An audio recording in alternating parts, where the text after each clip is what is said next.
하겠습니다. 당신의 얼굴을 보니 하나님의 얼굴이 보입니다. 다시 한번 할까요? 당신의 얼굴을 보니 하나님의 얼굴이 보입니다. 마지막, 당신은 진주 같은 존재입니다.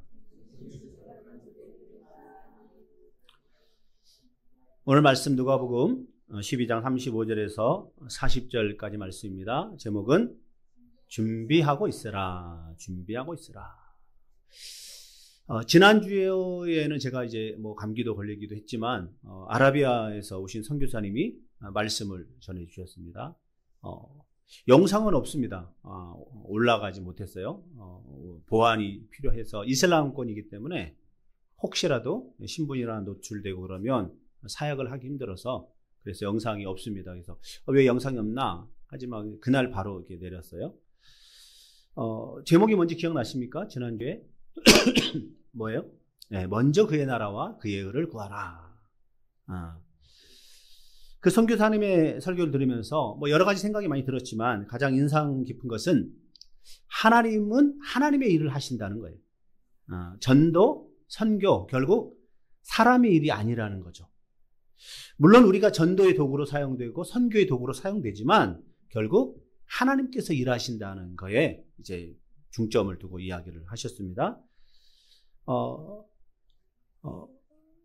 이슬람권의 사람들과 교제하게 되고 그들에게 복음을 전하는 거 결코 쉽지 않지만 그래도 친구가 되면 복음을 이제 전할 수는 있어요. 전하게 되면 그들이 복음을 받아들이고 회심한 사람이 생기고 그 회심한 사람이 또 사역자로 헌신하고 이것이 보통 선교의 큰 흐름이거든요. 그런데 그 선교사님이 그렇게 고백하더라고요. 8년 동안 선교를 했지만 단 한 명도 결신을 얻지 못했다. 친구가 되고 이야기하고 했지만 누구도 예수 그리스도를 영접하고 이렇게 받아들이고 결신하고 이런 사람이 없다는 거예요. 그래서 아주 낙담하고 힘든 상황에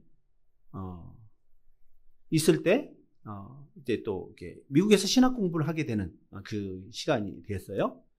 그래서 미국에서 신학 공부를 하는데 그곳에서 이슬람 아이들에게 복음을 전할 수 있는 기회가 생기게 된 거죠.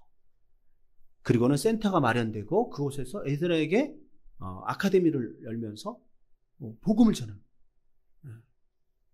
이슬람권에 있는 애들인데 미국에 넘어와서 난민들 이런 애들이 넘어와서 사니까 그들에게 먹을 것도 주면서 자연스럽게 복음을 전할 수가 있었던 거예요. 정작 이슬람에서는 아라비아 그쪽에서는 한 명도 복음을 결신을 얻지 못했는데 거기에서는 이제 많은 아이들이 복음을 받아들이고 또한 그런 선교센터가 점점 확산되어 가고 있고 지금도 그 일을 다른 사람들이 감당하고 있다는 소식을 들으면서 하나님은 하나님의 일을 하신다는 거예요.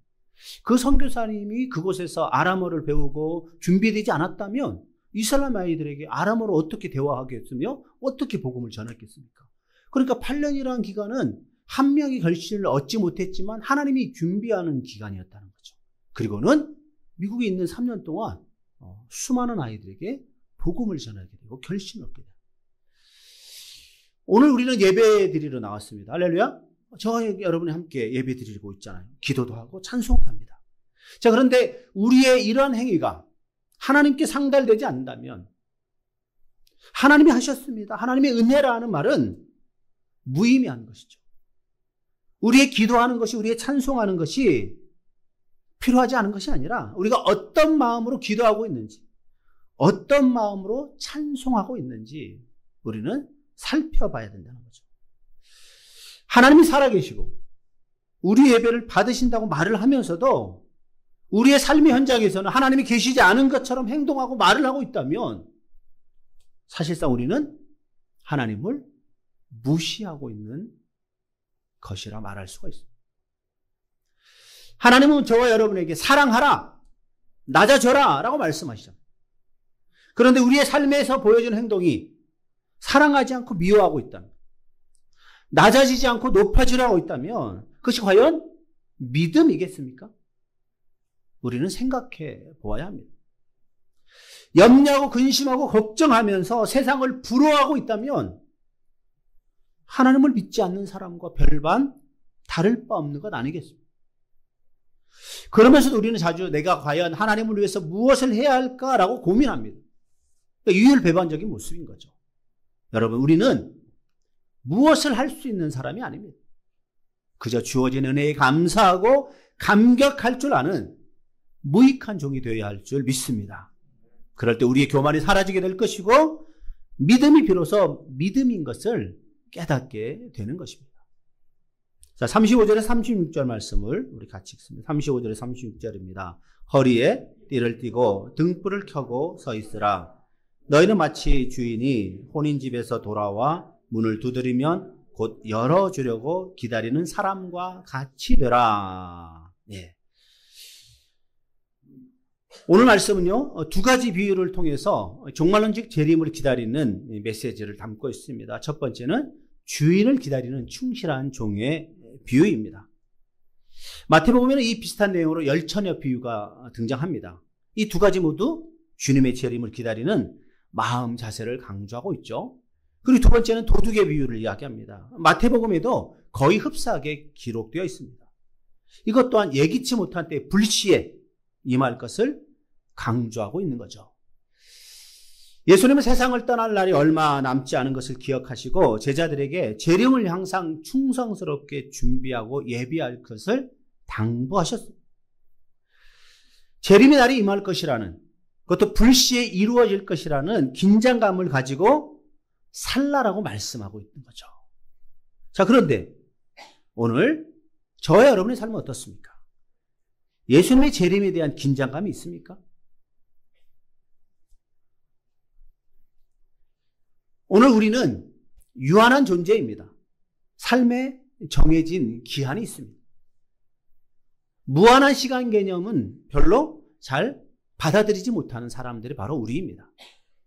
그저 짧은 시간은 견딜 수 있죠. 그런데 이 시간이 길어지면 길어질수록 우리는 해이해지고 나태해지고 기다림이 점점 퇴색되는 것을 발견하게 됩니다. 근데 예수님은 제자들에게 기다리라고 하면서 그 시간을 정해주지 않았습니다. 기다리라고 말씀하셨고 또한 종이 되라고 말씀하셨습니다. 자, 그러니까 오늘 저와 여러분은 기다리는 사람이 되고 종이 되어야 되는 거예요. 여러분, 종은 어떤 사람입니까? 기다리는 사람이거든요. 종은 기다리는 사람이에요. 구경꾼과는 다릅니다.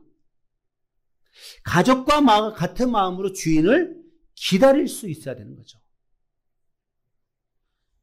자, 여러분 어떻습니까? 예수님의 재림을 기다리고 있습니까? 아니면 예수님의 재림은 어쩌다 설교 때나 듣고 그때만 생각하고 평상시에는 재림과 전혀 상관없이 혹 살아가고 있지는 않습니까? 바라기는 여러분은 미래에 대한 소망과 영광을 생각하며 성실하게 재림을 기다리는 자세를 삶에서 잊어버리지 않았으면 좋겠습니다. 오늘 재림을 기다리는 자세에 대해서 세 가지로 이야기합니다. 첫 번째는 허리에 띠를 띠라는 거예요. 그리고는 등불을 켜고 서 있으라는 거예요. 세 번째는 문을 두드리는 소리가 들리면 즉시 곧 열어주라는 거예요. 자, 먼저 허리에 띠를 띠어야 된다라고 이야기합니다. 당시 팔레스틴 지방 사람들, 뜨거운 태양의 직사광선과 열기를 마음껏 누리는 사람들. 낮에는요 50도 이상의 날씨입니다. 이거 무지 더운 날씨. 사막의 모래바람. 자, 이런 것을 피하려면 긴 옷을 입어야 됩니다. 원피스처럼 큰 통으로 된 그러한 것을 둘둘 말아서 머리에 터번을 쓰고 뭐 이렇게 온몸을 감출 수밖에 없는. 자, 그런데 그 옷이 길이는 발목까지 내려오게 되죠. 그러니까 걷는데 상당히 거추장스럽고 불편합니다. 뭔가 급한 일을 하려면, 뛰어다니려면 이게 힘든 거죠. 그래서 중요한 일을 할 때 항상 겉옷을 띠로 묶어야 되는 거예요. 그러니까 허리에 띠를 띠는다는 것은 그렇게 중요하고 긴박한 모습으로 살아야 된다는 것을 얘기하는 거예요. 두 번째, 등불을 켜고 서 있어야 됩니다. 등불을 켜는 것은 무엇입니까? 어둠을 밝히는 거죠. 어둠을 밝힌다는 것은 언제든지 일할 준비가 되어 있다라는 것을 보여주는 것입니다. 세 번째, 문을 두드리면 곧 열어주어야 한다는 거예요. 여러분, 주인이 언제 올지 기약이 없습니다. 언제 오겠다고 정확하게 이야기하지 않았습니다. 자, 그러니까 주인이 언제 올지 모르지만 두드리는 소리가 들리는 즉시 열어주려면 어떻게 해야 되죠? 깨어 있어야 되는 거예요. 졸거나 자면 소리를 듣지 못하는 거죠. 열어줄 수가 없는 거죠. 그럼 어떻게 해요? 이 종의 기다림의 자세가 아니라는 거죠. 주인이 문을 열라고 두드릴 때 즉시 열어줄 준비가 되어 있어야 되는 거죠. 마태복음 25장을 보면 10처녀에 대한 비유가 나옵니다. 5명의 처녀는 슬기로운 처녀라고 이야기하고 5명의 처녀는 미련한 처녀라고 이야기합니다. 자, 슬기로운 사람, 그릇에 기름을 담았습니다. 그리고 등과 함께 준비하고 있습니다. 자, 그런데 이 미련한 자들은 등은 가지고 있되 따로 기름을 준비하지 않았다는 거죠. 자, 그러니까 이 등에 있는 기름이 다 떨어지니까 다시 등을 밝히기 위한 예비된 기름이 없는 거예요. 미련한 사람들에게는. 자, 그런데 슬기로운 사람은 어떻습니까? 등에 있는 기름이 다 떨어졌지만 따로 기름을 준비했기에 또 기름을 채울 수 있어서 불을 꺼트리지 않을 수가 있었다는 거죠. 자, 그런데 오늘 본문의 비유는 무엇입니까?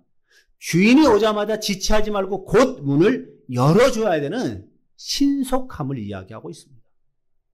열처년의 비유에서는요, 기름을 준비하는 예비함을 이야기하지만 오늘 본문 말씀에서는 주인이 문을 두드리며 어떻게 한다고요? 곧 열어줘야 되는 신속함을 이야기합니다.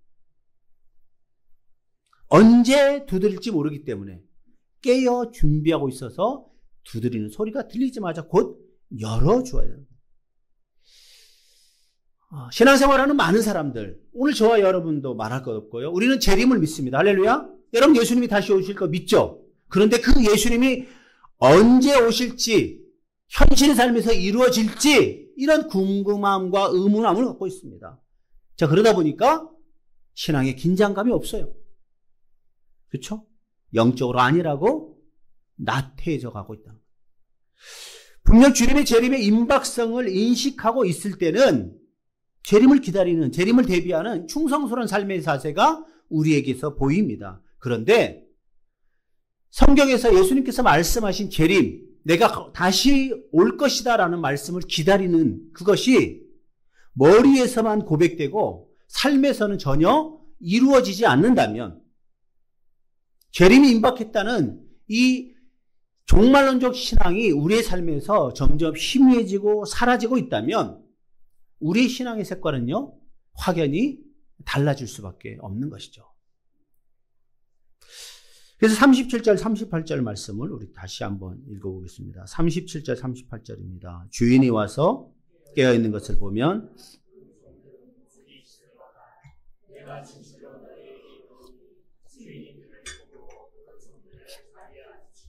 나와 수종들이라. 주인이 혹 이경에나 혹 삼경에 이르러서도 종들이 그같이 하고 있는 것을 보면 그 종들은 복이 있으리로다. 아멘. 자, 주인이 돌아왔어요. 그런데 종들이 깨어 있습니다. 문을 곧 열어줬습니다. 그 종들은 당연히 마땅히 자신이 해야 할 일을 한 거죠. 그런데 성경 뭐라고 얘기합니까? 그들에게 복이 있을 것이다 라고 말합니다. 그 주인이 이경이나 삼경이나 돌아왔을 때도 그렇게 깨어 있다면 그들 또한 복이 있을 것이다 라고 이야기합니다. 여러분, 이경과 삼경이라는 것은요, 우리의 그 시간과 좀 다릅니다. 로마의 시간대인데요. 매우 늦은 시간, 그러니까 약 저녁 10시 정도부터 시작해서 그 다음날 아침 6시 때까지를 이경과 삼경이라고 이야기합니다. 보통 우리는 기다릴 수 있습니다. 6시, 7시 잘 기다리죠. 8시, 9시, 10시. 그런데 11시, 12시 넘어가면 어떻습니까? 기다림이 점점 희미해집니다. 눈꺼풀이 점점 내려옵니다. 새벽 1시, 2시, 3시? 이제는 뭐 아예 안 오겠지 하고 포기하고 자버리는 게 우리의 모습 아니겠습니까? 그래서 성경은 얘기하는 거예요. 이경에도 삼경에도 깨어서 기다리고 있다면 그들은 복이 있을 것이다. 일반적으로 종들의 마음에 아니 오늘은 오지 않을 것이다 라고 기다리다고 포기하기 십상일 그때 올 수 있다는 거예요. 자, 그러니까 주인이 돌아올 때가 다른 사람들이 기다리고 있는 그 시간에 오지 않을 수 있다는 거예요. 여러분, 주인을 기다리는 종들의 자세가 어떤 것인지에 따라서 그들이 충성스러운 종인지 아니면 게으른 종인지 성경은 말씀하고 있습니다. 오늘 저와 여러분은 어떤 종입니까? 게으른 종입니까? 충성스러운 종입니까? 충성스러운 종이란 변함없이 한결같이 주인이 돌아올 것을 기대하며 준비를 갖추고 있는 것이죠. 자, 그러한 종들에게 예수님 뭐라고 말씀하십니까? 주인의 잔치에 참석시키겠다라고 이야기합니다. 여러분, 종이 주인의 자리에 참석하는 것, 잔치에 참석하는 것, 이건 대단히 영광스러운 일이죠. 주인과 종은 함께 겸상할 수 없잖아요. 그런데 겸상하겠다는 거예요. 그것도 단지 겸상으로 끝나는 것이 아니라 성경 보면 뭐라고 얘기합니까? 주인이 종을 위에 수종들겠다라고 얘기합니다. 이게 단지 종으로 끝나지 않겠다는 거예요.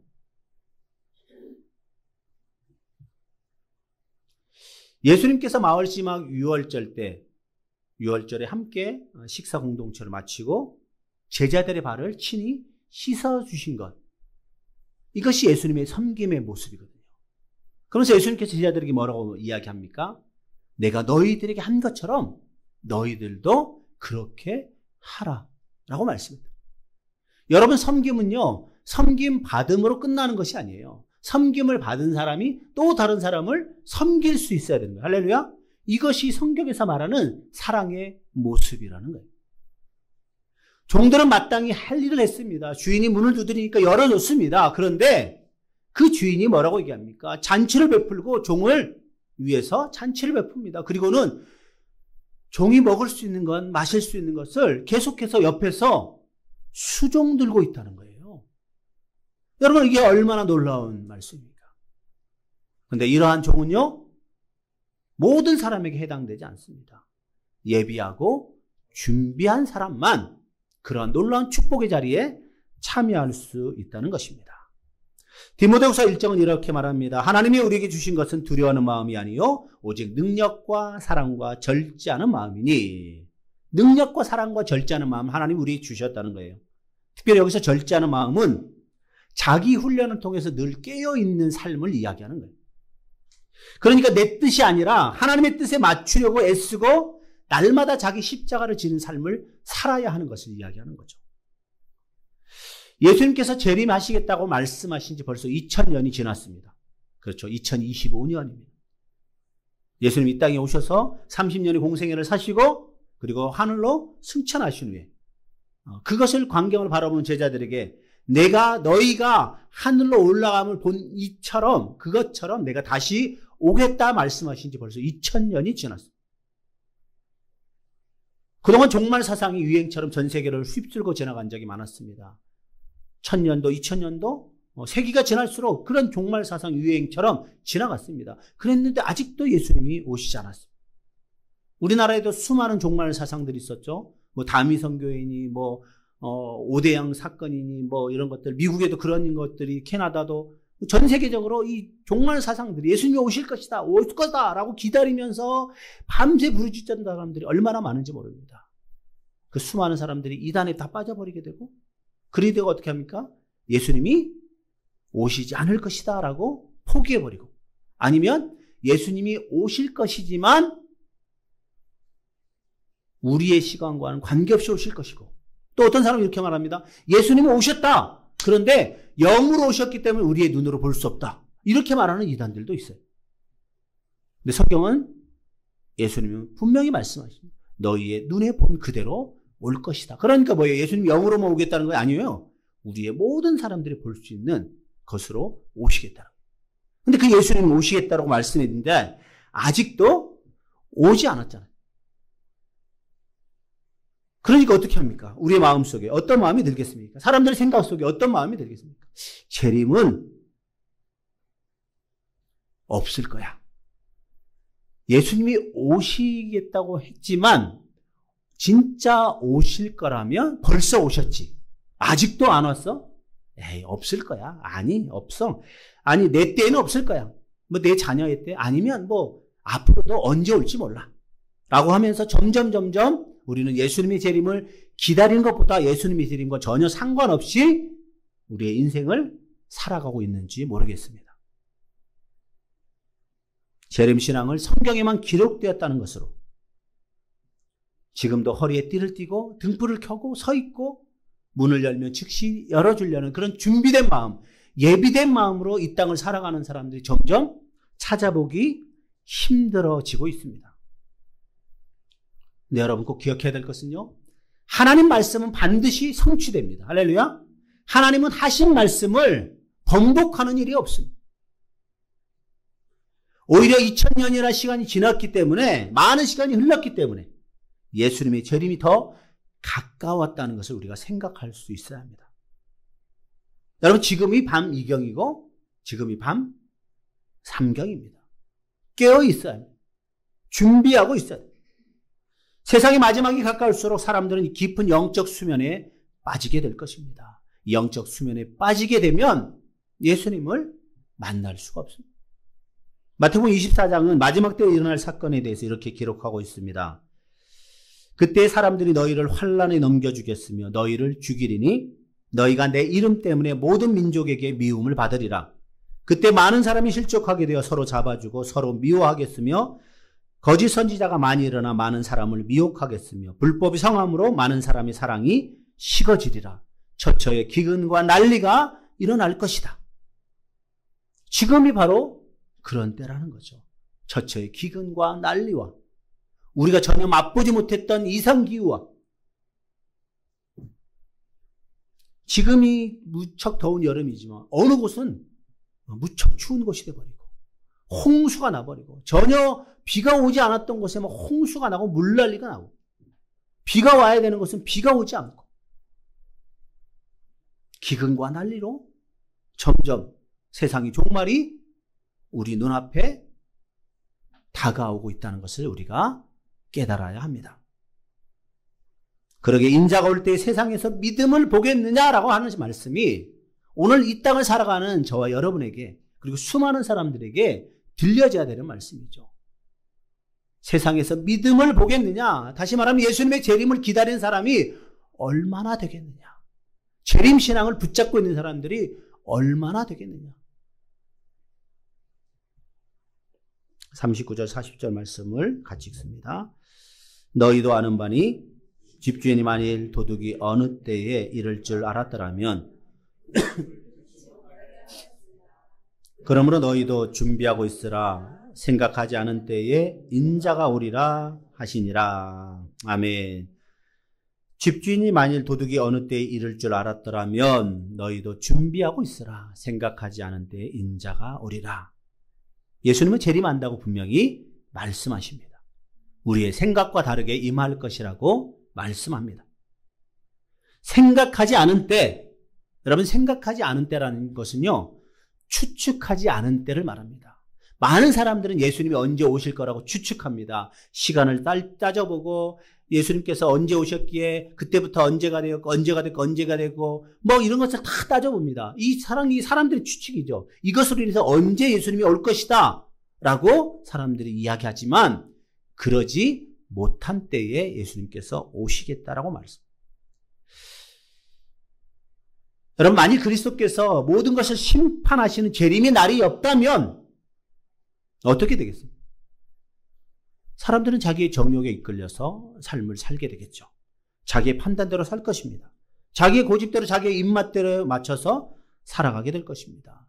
그러면 온 세상은 혼란에 빠지게 될 것이고 강한 자가 약한 자를 지배하고 있는 자가 없는 자를 핍박하는 일이 절대로 멈춰지지 않을 것입니다. 여러분 세상의 수많은 사람들이 지금도 방탕을 일삼고 정욕에 빠지며 물질에 탐닉하는 이유가 무엇 때문입니까? 하나님을 모르니까 그런 거예요. 하나님을 믿지 못하니까. 또한 예수님의 재림이 있을 거라는 것을 못 믿으니까 오직 현실의 삶이 충분하고 현실의 삶밖에 없다라고 생각하니까 그렇게 살아가고 있는 것 아니겠습니까? 만약에 사이비 종교들이 말하는 그리스도의 재림의 시한을 알 수 있다면 어떻게 될까요? 예수님의 재림이 언제라는 것을 우리가 알고 있다면 어떻게 되겠습니까? 많은 사람들이 그렇게 얘기합니다. 전도할 때. 예수 그리스도를 믿고 천국 가야 됩니다. 예수 그리스도를 믿으셔야 됩니다. 그러면 이렇게 말하는 사람들이 많이 있어요. 우리 아버지가 장로고 우리 어머니가 권사고 우리 아버지가 목사인데 나는 아직 준비가 안 됐습니다. 무슨 준비? 세상에서 열심히 놀 준비는 돼 있는데 교회 나오고 신앙생활할 준비가 안 됐다는 거예요. 더 놀아야 된다는 거예요. 더 시간을 보내야 된다는 거예요. 그리고는 뭐라고 얘기합니까? 이렇게 얘기합니다. 자기가 죽기 얼마 전에 죽음 기한이 다가왔을 때 그때 교회 나오고 그때 신앙생활 하겠다. 이 엄청난 사람 아닙니까? 자신이 언제 죽을 때 어떻게 알아요? 근데 이 사람은 그렇게 얘기하는 거예요. 근데 많은 사람들이 그렇게 얘기합니다. 아직 자기가 교회 나올 때가 아니래요. 조금 더 놀아야 된대요. 조금 더 즐겨야 된대요. 근데 그 사람이 그날 길을 가다가 사고로 이 세상을 떠나게 되면 그의 영혼은 어떻게 되겠습니까? 우리가 예수님의 재림에 대해서 언제인지 분명히 알게 된다면 여러분은 여기에 있겠습니까? 저는 여기 있을까요? 예수님의 재림이 예를 들면 2025년 10월 둘째 주일이 예수님의 재림이라고 분명히 우리가 알고 있다면 그럼 여러분 여기 있겠습니까? 아마 예수님이 재림이 그때니까 그때까지 하고 싶은 거, 이제까지 못했던 거 마음껏 하지 않겠습니까? 다 해보고 싶지 않겠습니까? 그리고는 하루 전날 예수님이 둘째 주일날 오시니까 둘째 토요일날 와서 회개하고 그죠? 자기 죄를 다 고백하고 그리고 천국에 가려는 그런 마음이 있지 않겠습니까?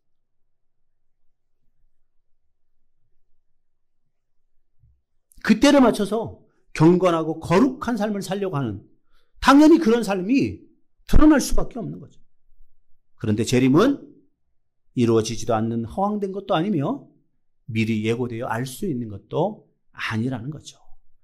재림의 때는 누구도 예측할 수 없는 그때에 반드시 이루어진다라고 성경은 말씀하고 있습니다.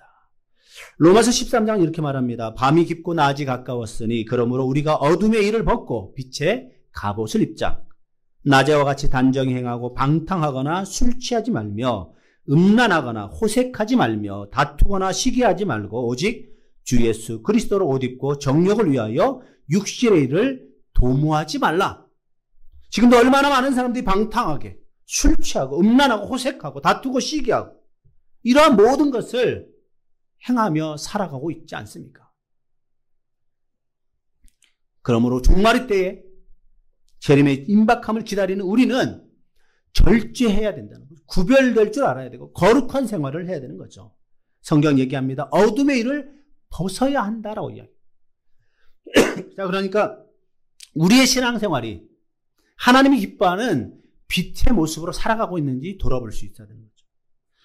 방탕하지 말아야 된다는 거예요. 여러분 성경에서 말하는 방탕은요.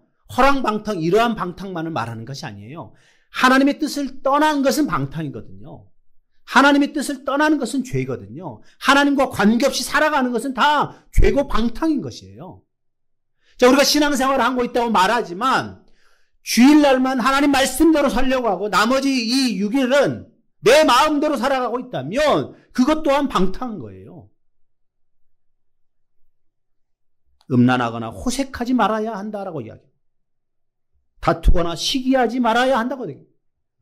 다른 것 다 우리가 안 하지만 우리는 이런 것도 상관없다. 그런데 여러분 다투거나 시기하지 말라라고 성경은 이야기합니다. 여러분의 삶에서 다툼이 없습니까? 여러분의 삶에서 시기가 없습니까? 그럼 어떻게 해야 됩니까? 예수 그리스도로 옷 입어야 된다는 거예요. 다시 말하면 내 생각과 내 주관과 내 고집을 내려놔야 된다는 거예요. 다투는 건 누구 때문에 다툽니까? 무엇 때문에 다툽니까? 시기하는 건 무엇을 시기하고 있습니까? 왜 시기하고 있습니까? 하나님 사랑이, 이웃 사랑이 우리의 삶 속에서 나타나지 않으면 우리는 다투는 사람이 될 수밖에 없고 시기하는 사람이 될 수밖에 없다는 거죠. 그러게 재림을 준비해야 되는 그리스도인이 우리는 항상 준비된 자세로 세 가지를 행할 수 있어야 됩니다. 첫 번째는요, 선한 행실을 우리의 삶 속에서 보여줘야 됩니다. 두 번째는요, 복음을 증거하는 삶을 살아야 합니다. 너희 마음에 그리스도를 주로 삼아 거룩하게 하고 너희 속에 있는 소망에 관한 이유를 묻는 자들에게는 항상 대답할 것을 준비하되 온유와 두려움으로 하고, 세 번째는 주의 재림을 기다려야 된다는 거죠. 여러분, 너희도 준비하고 있으라. 생각하지 않은 때에 인자가 오리라 라고 말씀합니다. 여러분, 주님의 재림을 준비하는 삶이 어떤 삶일까요? 여러분이 재산을 팔아서 가난하고 어려운 사람들이 다 나눠주고 여러분은 별로 가진 것도 없고 오직 말씀만 따라 사는 것, 이것이 재림을 준비하는 삶입니까? 그게 아니라는 거예요. 여러분의 선한 행실로 주변에 있는 이웃들을 돌아보고 복음을 증거하고 사람들을 그리스도께로 돌아키게 하는 것. 할렐루야. 그것이 깨어 준비하는 삶이라는 거예요. 여러분, 시간과 때를 우리는 알 수 없기에 날마다 깨어 있어서 준비해야 한다는 거죠. 여러분은 무엇을 믿고 있습니까? 예수님의 재림을 믿고 있습니까? 재림을 준비하는 삶을 살고 있습니까? 아니면 재림과 상관없는 삶을 살고 있지는 않습니까? 이 시간 우리 함께 기도하기를 원합니다. 나는 나의 삶의 모습은, 나의 삶의 현실은 재림과 상관이 있는가, 재림과 상관없는가, 혹 재림과 상관없이 살아가고 있다는 것. 예수님 분명히 반드시 재림한다고 말씀하신 그것을 기억하며, 하나님, 내가 이제는 깨어있게 하시고 준비하게 하시고 나의 삶의 순간순간이 예수님의 재림을 기다리는 그러한 모습으로 살 수 있도록 내 심령을, 내 마음을 붙들어 달라고 이 시간 우리 그렇게 한번 결단하는 기도를 드렸으면 좋겠습니다. 함께 기도하겠습니다. 하나님 아버지, 우리가 그리스도를 믿는다고 하면서 신앙생활 한다고 하면서 과연 내가 예수님의 재림을 기다리고 있는지, 아니면 재림과 상관없이 살아가고 있지 않는지 날마다 돌아보게 하여 주시옵소서. 깨어 준비하고 예비하고 있으라고 했는데 하나님, 우리가 영적으로 깨어 있는지 아니면 주일날만 깨어 있는지, 하나님 매일매일 매 순간순간 하나님 말씀 앞에 정직함과 두려움으로 깨어 있는 저희들 되게 하시고 예수님의 재림을 기다리는 그러한 신앙으로, 그러한 신앙의 고백의 삶을 살 수 있도록 주께서 우리의 삶을 주장하시고 붙들어 주시옵소서. 오 성령이여, 성령이여, 이곳에 임재하여 주시옵소서. 우리의 마음을 살펴주시고 하루하루 순간순간 살아가는 것이 하나님의 영광을 위하여, 하나님의 기쁨을 위하여 살아갈 수 있도록 우리의 발걸음을 인도하여 주시옵소서. 하나님 아버지, 우리의 모든 기도를 모아 예수님의 이름으로 기도드립니다. 아멘.